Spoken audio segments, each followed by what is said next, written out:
கடவுள் மீன்களை உருவாக்க விரும்பிய போது அவர் கடலை பார்த்து பேசினார். கடவுள் மரங்களை உருவாக்க விரும்பிய போது அவர் நிலத்துடன் பேசினார்.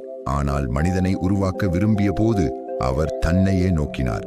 அப்போது கடவுள், நாம் மனிதனை நம்முடைய உருவிலும் நம்முடைய ஒற்றுமையிலும் உருவாக்குவோம் என்று கூறினார்.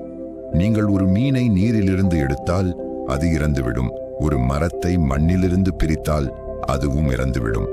அதேபோல் மனிதன் கடவுளிடமிருந்து பிரிந்தால் அவனும் இறந்து விடுகிறான். கடவுள்தான் நம்முடைய இயற்கை சூழல். நாம் அவருடைய முன்னிலையில் வாழ்வதற்காகவே உருவாக்கப்பட்டோம். ஏனெனில் வாழ்க்கை அவரில் மட்டுமே உள்ளது. நாம் கடவுளுடன் இணைந்திருக்க வேண்டும். நீர் இல்லாமல் மீன் எதுவும் இல்லை, ஆனால் மீன் இல்லாமல் நீர் எதுவும் இழக்காது என்பதை நினைவில் வைத்துக் கொள்வோம். மண் இல்லாமல் மரம் எதுவும் இல்லை, ஆனால் மரம் இல்லாமல் மண் எதுவும் இழக்காது.